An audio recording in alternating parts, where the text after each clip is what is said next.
Alrighty, guys. So here is Dimitri's Rehandle and Cody's Saya. Man, that is a pretty piece of Purple Heart.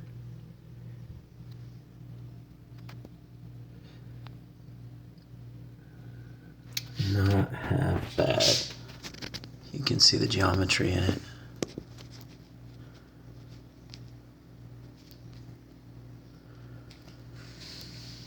This Saya, like I said, I can't say enough about the Saya. It's just gorgeous.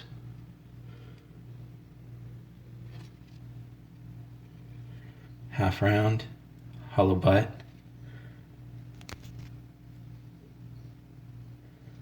Real happy with that. And this is where the Instagram video shuts off. Thanks for looking, guys.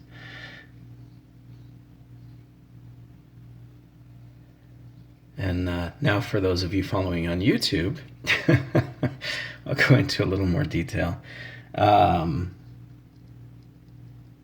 This handle was really, I don't usually do the straight dual taper, and this is actually the first half round straight dual taper that I've done, and it turned out really good. The butt's all rounded, you can see in both directions.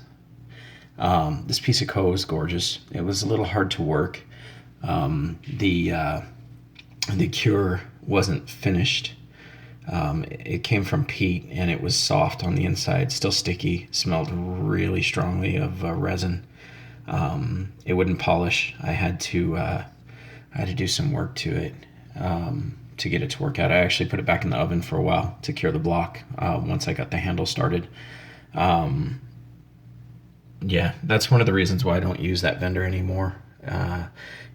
Apparently he supposedly switched to another supplier for his stabilization, but these are the same results I've gotten from him, and it was hit and miss before. Sometimes it was good, sometimes it wasn't, but maybe this is one of the last of the blocks that he did himself, and that's why it did what it did. But yeah, very Japanese looking. I'm real happy with the blend of the two aesthetics, mine and a standard wah handle. You can see it turned out pretty good. So yeah, this thing's all cleaned up. I thinned the edge a bit and sharpened it, and it is going out the door. This is the first time I've had my hands on a Masamoto KS, and it was a good knife. Really good for a Japanese knife. It wasn't as laserish as I've been told that they are, but I mean, as far as that goes, what's laserish to one person may not be laserish to another. So, it was fairly stiff, pure convex grind. There's nothing else to it. It's just purely convex. But yeah, it's altogether a good knife. I wouldn't hesitate to recommend the knife itself to others as a Japanese starter knife or whatever. But yeah, let me see if I can actually. The Saya pin is very tight. Cody's work in general is very tight. The knife fits beautifully in this Saya. There we go. Hey, look at that. This is hard to do with one hand here.